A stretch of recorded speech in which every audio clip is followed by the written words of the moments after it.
don't feel bad if you don't have a lot of money. I know it's hard in this world where everybody has a ton of stuff, everybody has great vacations, and they're going out to eat all the time, but don't feel bad. Going back to the basics is actually a really good thing. And I know that your kids will be just as happy or even happier than those who have a lot of stuff.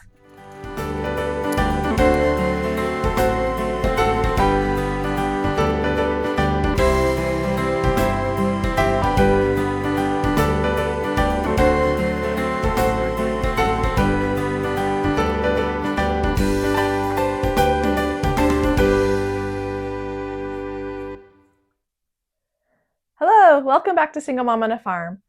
A few weeks ago, my college girls and I were doing a group text and planning their flights home for Christmas. And I told them, thank you so much for being good money managers and good budgeters. Thank you for being willing to spend your money on coming home for Christmas. And I'm sorry that I can't buy your flights this Christmas, but thank you so much for having the money to be able to do so.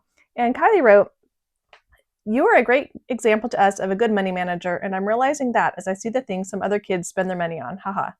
And then she went on to say that it makes her really grateful for the little things. She's always learned to put off your purchases, to either wait for like Christmas or birthdays and just ask for them as gifts, or at least wait a few weeks or months to see if you're sure you really do want that or need it, like a new purse or jewelry or something like that. Then she also said that it really makes her appreciate other people helping her, and it helps her recognize the Lord's hand in her life and for her to see the way that the Lord provides for her, being a good money manager. So I wanted to do this video today of the benefits of kids having less money. And here are just a few that we thought of right away. That the kids are more creative with less money, they're more relaxed, they're less overwhelmed, they're more grateful, they're less entitled, they have more special memories of events like going to the zoo or things like that. It just becomes a special memory instead of an everyday occurrence. They're more joyful, and they're harder workers. Those are just a few of the benefits that I listed right away. And I'm going to go over some of them and some of the other benefits that I see. So something that I'm really grateful for is starting off our family really poor. I mean, we didn't really consider ourselves poor. We were just going to be in medical school. But I had that mentality of saving money and not needing a lot of stuff when I'm starting my family when they're little and they wouldn't even notice it. And I'm really grateful for this one vision that I had. So when Kylie was 6 months old, we bought our first house. People were saying, you don't need to buy a house in medical school. But I said it would be an MD and a PhD program, so it would be 7 years. And I didn't want to raise my kids in an apartment. And besides, our apartment was $650, and our mortgage was $350 if we bought this little tiny 700 square foot house. So I said we'd be here for a while, and I wanted to have 4 or 5 kids, and I didn't want them in an apartment. I needed a yard. And they said, 4 or 5 kids, then you don't need a 700 square foot house. You need a bigger one. That is like smaller than a starter house. And I thought, and I had this vision, so Kylie would only be 7 when we moved. And I pictured ourselves with 4 or 5 kids in this little house and yard. And I thought the only memories that they're going to take with them are these just joyful childhood memories. They're not going to remember 4 kids squished to a bedroom, or not eating out, or not going to Six Flags, or not going to the movies. Like, they're not even going to think about those things. They're just going to remember riding their bikes around the little cul-de-sac that we had, doing sidewalk chalk, playing in the sprinklers, just running around, just playing, the joyful little childhood memories. And so I thought that's all you need. Happy childhood memories and not a lot of money. So I'm so grateful for that little vision. I'm grateful that we bought that house. Yes, we did have 4 kids in that house, and I was like 8 months pregnant with number 5 when we moved.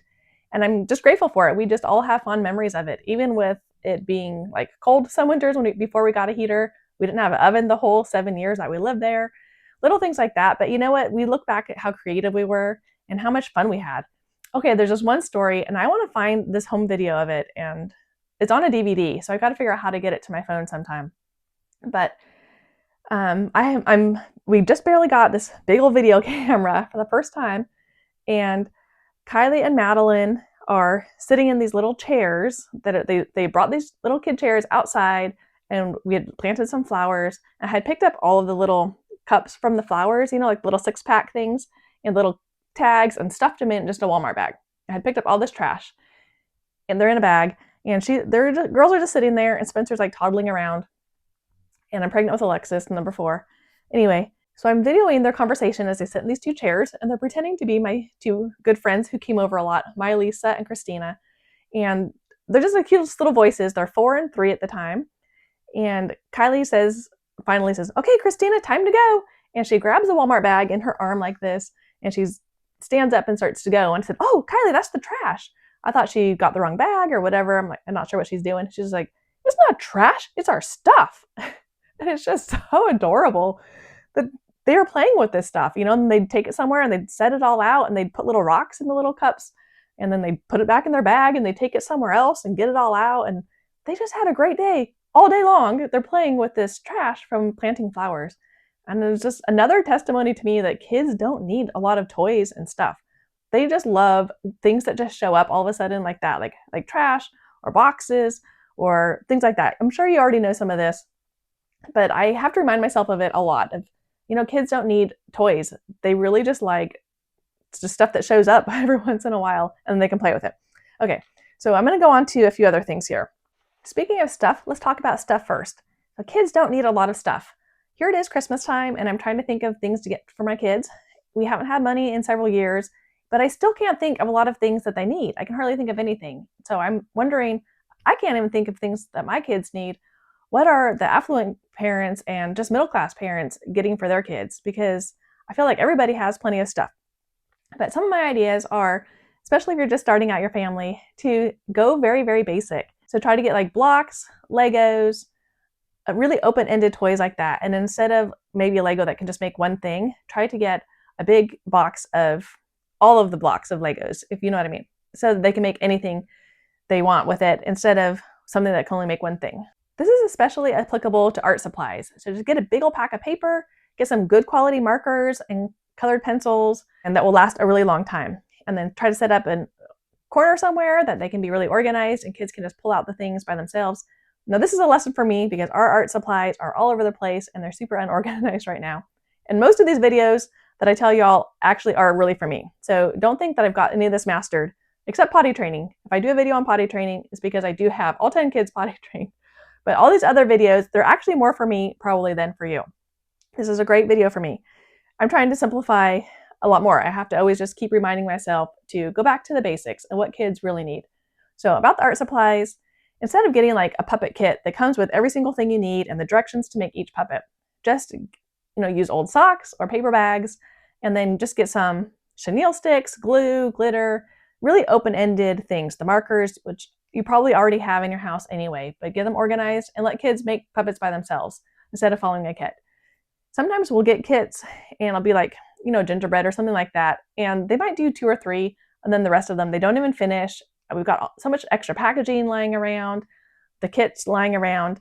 But again, with the open-ended art supplies, you don't have all that mess. You don't have so much stuff extra or laying around or unfinished. So that's just one of my tips. I'm trying to just focus on the basic art supplies and then the basic toys. Like I said, blocks, Legos, Tinker toys, cars, those kinds of things that kids can just start playing with. Dolls and doll clothes, but not an enormous amount. Or toys that are just have one purpose, I guess. But toys that can be used multiple ways, however the kids are imagining it at the time. And here's my permission, if no one else is telling it to you, that you don't have to get them a lot. 1 or 2 presents is fine. I feel like parents only want to get their kids a couple of things, but because everyone else is getting so much, that they feel like they have to get them so much. And that's not the case. I'll give you permission to just give them a couple of things. It starts to add up by the time they have a lot of Christmases and a lot of birthdays, especially if you have a big family like mine. Our house is filled up with plenty of toys and things just because of that. I don't even buy them anything during the year at all. So, and we still have plenty of things, just adding to the Legos. Every Christmas, sometimes they'll get a new thing of Legos, and they will have enough after a few years. Moving to outside toys, I also try to do really open-ended toys like trampolines, sidewalk chalk, jump ropes, things that they can just pick up and use. I mean, the cornhole and those kinds of games are kind of fun, the ring tosses, horseshoes, but I find that we don't use them very much. Ours get put away in the shed so that we can mow and whatnot, and they just don't get pulled out very often. But the things that can just be made up for anything like a bike, sometimes they are on a race, sometimes they are going to town, sometimes they are using it for like store or ice cream shop or things like that. And so they're fun to see that there's a different use for them all the time. Where cornhole is just like the same game, and it can be fun. Saying just don't feel like you have to always buy a game with the set directions and the set one use, I guess, like the ping pong and the cornhole and things like that. These are just a few suggestions for outside toys. Moving on to activities, then I try to do them sparingly also, not only just because we can't afford it, but because it makes it more special. So, like over the summer, then a fan gave us money to go see to the movies. So Madeline took, I think, 6 or 7 kids to the movies, and when they came home, they played movie theater. And I love those kinds of things where it's such a special experience that my kids will come home and play it. They did a drive-in, all the kids participated. It was super fun. I have it in one of the vlogs. Same thing when we go to the zoo, even when we go to the dentist, they'll come home and play dentist. It just makes it, instead of an everyday experience, that is super duper special, and it becomes memorable. So my kids have never been ice skating, they've never been to a trampoline park or go-karts or a lot of things. I did take them ziplining this year, and that was really fun. It's very memorable, and they talk about it a lot. They kind of want to go back, and it's okay if it's something that's their favorite to take them over and over again. Or if it's like a hobby, like they do want to go skiing and learn it and be really good at it, then that's fine. But don't feel like you have to take them somewhere all the time. I guess that's what I'm trying to say is, like, if this is great for your family, then do it. I'm not judging or anything like that. But if you want permission to not have to go do all these activities, I'm giving you that permission. And just remember that it makes it more special. If they're going to the movies and skating and trampoline parks, bowling, miniature golfing, if they're doing something every week, it doesn't make it very special. It doesn't make it fun. Sometimes they're having meltdowns and you're just like, why are we even here? We're wasting money. It doesn't make it very special. I kind of treat it like Christmas, and even almost better than Christmas, because my kids might go mini golfing like twice or 3 times their whole life. I don't even know, because they haven't ever been. Maybe the older kids might have gone with a church activity once, but I've never taken them. If I take them, it's only going to be a few times in their childhood experience. So I want it to be really special, have them have a good night's sleep the night before and bring snacks. And I think they'll be on their best behavior. It's kind of like Christmas Day. Sometimes even if they stay up late, they're actually in a really good mood on Christmas because they know it's so special. But if you're doing this every single day, you're always out doing something fun, then, it doesn't make it special. They're not going to be on their best behavior anymore. Something I do like about taking them to activities is, like I said, that they'll come home and play it. And they've decided that it's actually more fun to come home and recreate it than go to the actual movie theater. So, like, they want to do the drive-in movie again and again, or pretend like it's a movie theater with the tickets and the popcorn and stuff. They'd rather do it at home than go to the movie theater. So I kind of like that they can just, like, do something once and then they'll recreate it at home over and over again. And they have so much more fun like that. And they don't even actually want to go back to it. I think that has instilled in my kids that we can recreate things out in the world at home, and we can even do it better and more fun, especially for kids under ages 10. They just have more fun at home where they're in control of everything and it's not so overwhelming and so overstimulating. Over 10, I think it is kind of fun to start going to water parks or things like that because they're more mature and can handle it better. But under 10, I prefer to stay home, especially for things like a water park. I've never taken any of my kids to water park, but I'm kind of thinking about it next summer because they're all going to be old enough to really enjoy it and swim well and things like that. But all these years, I've never even considered it because I just visioned the meltdowns and not having a bathroom close by and the high cost of everything and the stress. I just feel like, gosh, it's so much more fun at home watching the kids play for hours on a slip and slide in our yard, even if just a tarp with some soap and water. They're having a fun time. Having the sprinkler on the trampoline and spraying each other is really fun. Squirt guns, homemade popsicles. It's just like an epic summer day is to play outside with water and to have your own snacks handy in your own bathroom and change of clothes and towels. And everything is just so much more calm than taking them out.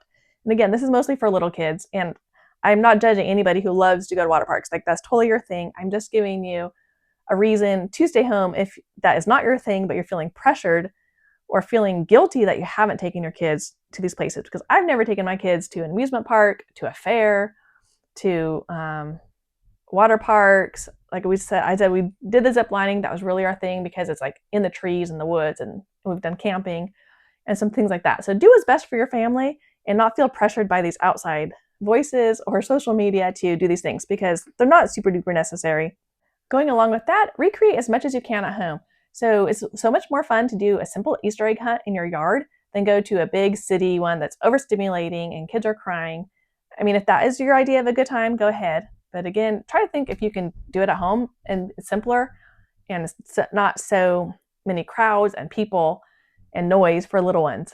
And then keep it simple. They only need a little Easter basket and they only need to go find a few eggs or candy or simple toys like sidewalk chalk or whatever, and let them take their time. In the big city ones, I imagine it's kind of a race to hurry and you're just pointing to where everything is, and the kid isn't really learning that much. But at home, they have the time to explore and really, really think, where would a good hiding place be for this? And you also don't need to do big Easter baskets and store-bought Easter baskets that are expensive with a bunch of toys and things in them. You can just do something that's really simple for your child, or just an empty basket and they can just get some candy. That's perfectly fine too. You don't have to do the Santa in the mall. I've never done that with my kids. I mean, if that's something that they're asking for, go ahead, but don't feel like you have to because everybody else is, because I'm not. My kids have never done that before. We don't even have a mall here. But in the past, it's just not a big thing for me. But we love to play Santa at home. The kids will take pillowcases and put all their toys in it, and everyone is sleeping in their beds, and they go around and deliver presents to each other. That's really fun. This is what my older kids used to do. I don't know if these younger ones have played it recently, but let them play at home as much as you can. If you have a lot of money and you're realizing that it doesn't really benefit the kids to have this much money, you might be thinking, like, what do I do with it? Maybe you had put off having kids until you had plenty of money to provide all these fun things and experiences for them, and you're realizing that maybe it's not doing them the best. Maybe it is a lot better to have less stuff and less experiences, less extracurricular activities. Maybe staying home and playing simply and doing simple crafts is better for them. Well, you can definitely put extra money into your house. You can definitely put it into retirement. You can just save it in a savings account so that you'll have plenty of money for their college. You can go visit them. You can take trips with them when they're older and they really do appreciate it more. And you could definitely donate to charitable causes. So if you are affluent, I would say pretend like you're not. You don't have to dress in rags. You can pick things that are really important to you.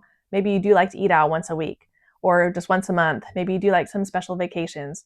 But you can cut back on a lot of the toys that you buy and a lot of the experiences that you're doing. Just providing your kids with so much. It's okay to cut back on those things and let them live a simpler lifestyle. But do choose what makes you happy. Like I said, about maybe eating out or maybe some nice outfits.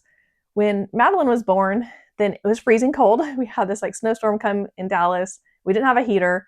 She had to wear these sleep sacks. And I just felt like she was always bundled up and I couldn't really see her and I didn't really appreciate her. And I hated it. It made me feel so poor. I hated it. And when the next babies were born, I was so grateful that they were born when it was nice and warm. And I didn't wrap them all up. I just let them wear onesies or cute little outfits because I could see them. So that was really important to me. So pick things that are really important to you and your family and that model your values, and not just think because you have the money, you should, do all these fancy things with them, experiences and clothes and toys and whatever that aren't being used, because it is overwhelming and simpler is better. There are other good ways to spend your money. And again, I wrote down that you're allowed to just give 1 or 2 or 3 very meaningful gifts. Wait for birthdays and Christmases to give them things. Don't let them be buying things all throughout the year or in between those 2 times, unless the birthday and Christmas are really close together, I guess. My family growing up had summer birthdays, so it was really easy to just have them kind of like spread apart. And then all of my kids are kind of year round, but I still try to just, focus on those times unless it's a pretty big need. And I do encourage them to earn their own money for things that they want in between their birthdays and Christmases. But they learn to not gratify themselves right away. And that if you wait for things, sometimes it's way more exciting to get it. And sometimes they realize that they don't even want it anymore and it just like drops off the list. So they were really glad that they didn't spend money then. My thing with souvenirs is like, I just never buy souvenirs unless it's something super duper special. I didn't even think about it once on our trip to New England. What did we go? 13 states this fall. We never once thought of souvenirs. And, it's okay. We got our pictures. We have our memories. We have all the stories, our special times. So I'm not really a souvenir person unless it's just something that just stands out to me and something that we need. I did take the 3 little kids camping this summer, and we did go to a visitor center on this trip, and they had a little gift shop, and I was like, well, we don't buy presents or anything, but their playing cards were on sale, and I realized that we actually do need some playing cards, that the kids would be able to play with them the rest of the trip and have a good time, and they were on sale. So I was like, yeah, so I did buy them each a little thing, and it became special because I don't take them on trips very often. Actually, that's the only time I've ever taken all 3 of them on an overnight trip. We had a great time. They remember those cards. They still play with them. It's a souvenir that lasts a long time because they play with it for a long time, and they're all less than $5. So it was pretty cheap, but it became really special. And if you're always getting souvenirs and you're always just buying things when you're out, if you're always stopping at fast food, if you're always buying candy or whatever they want in the grocery stores, they're not learning anything about self-control and that they can wait for things. I think that's all that I have for you today. So again, it's great that kids can be raised on less money. They are actually more compassionate to others.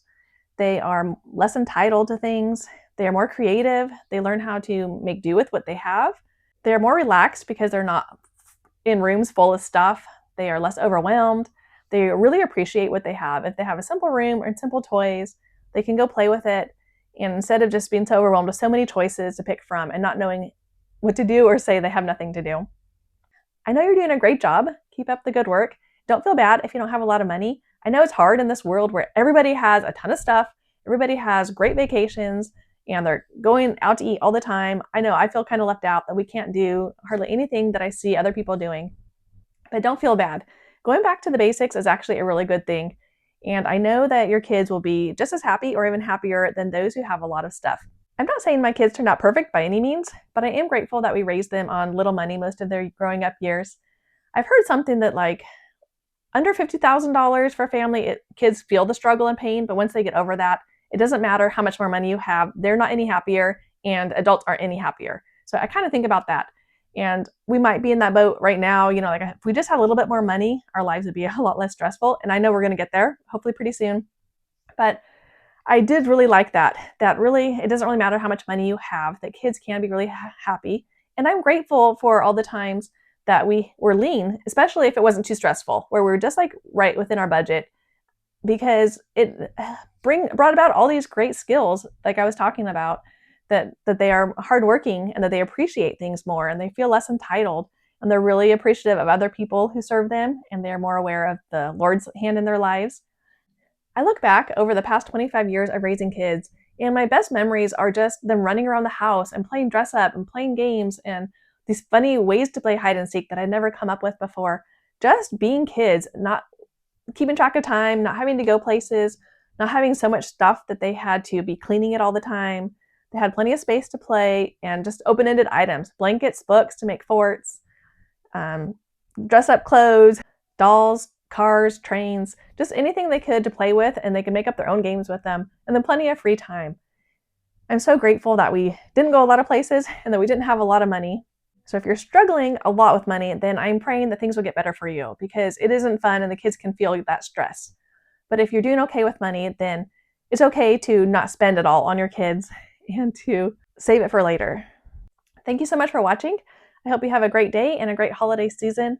Let me know if you have any other questions or comments or videos that you want me to do. Thanks. Bye-bye.